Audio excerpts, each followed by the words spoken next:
Well, always said when you take a look at when Frene Ginwala was born, Dr. Ginwala, all the way back in 1932, the 25th of April, sadly passing away last night at the age of 90. What an impact she had on the country and also our constitution. Well, let's continue to get some more reaction on the sad passing of the former Speaker of the National Assembly. I might add, the first Speaker of the National Assembly. I'm joined now by COPE spokesperson Dennis Bloem. Dennis, good afternoon to you, and condolences. I know many politicians, regardless of which party you're involved in, I'm sure will remember Frene Ginwala fondly. Take me back to your memories of her and how you're feeling today, Dennis.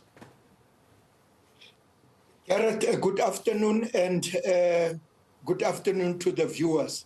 Let me first start by passing our heartfelt condolences to the family of Mayor Frene Ginwala.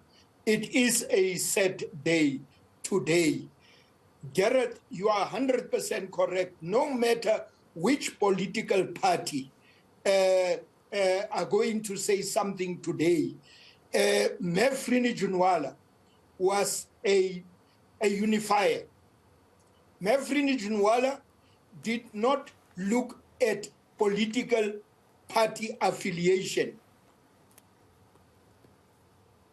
And why do you think that was? Why was she able to bridge that divide? I've heard this before. I was quite young, I'll be honest, but I've heard that before. There was this ability to bridge this divide. Garrett, I served under Mayor Frene Ginwala when she was the first Speaker of Parliament. It's because of she understands and know that this country, there's nothing that can save this country but to unify this country. You must work very hard to unite this country.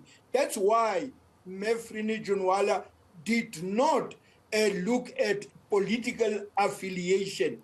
You know, I can say without any doubt that Mayor Frene Ginwala was the most effective Speaker of that National Assembly. She did not take sides. When a person is wrong from her own party, I was still a member of the ANC at that time, she will tell that member straight and call that member to order. It does not happen today in Parliament. There is more a question of defending and protecting a political party than protecting the interest of the country. Mayor Frene Ginwala have left us with something that I will never, ever forget, to be a servant of the people and not a servant of a political party. Do you remember the first time you met Dr. Ginwala, perhaps, and the last time you may have seen her, if you wouldn't mind sharing, Dennis? You know, Garrett, I must be honest. It's yes, because Mayor Frene went on to a pension. She left Parliament, and it's a very, very long time. I have not seen Mayor Frene Ginwala for a very long time, but her memories is still with me. The things that I have learned from Mayor Frene Ginwala as a young member of Parliament, it will never go out of me.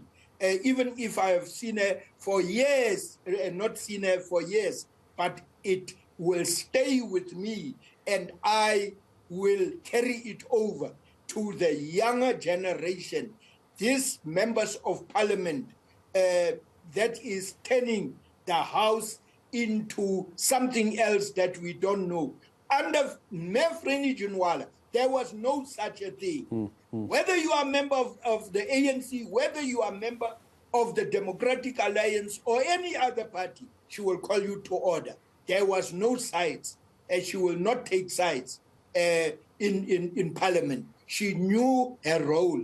She knew that why many people have died for this freedom. That's why Frene Ginwala was so strict, and she kept discipline, because she know where we come from. And that's what I've been hearing from those we've heard from today as well. Held the line, the centre line of Parliament, regardless of political affiliation. Dennis Bloem, I thank you for your time and your reflections on the late Frene Ginwala. I appreciate you taking time and speaking to us about it this afternoon as well. And my condolences to your loss. I know that you also knew her, of course, personally from within Parliament. That was COPE spokesperson Dennis Bloem joining us here on Today on eNCA.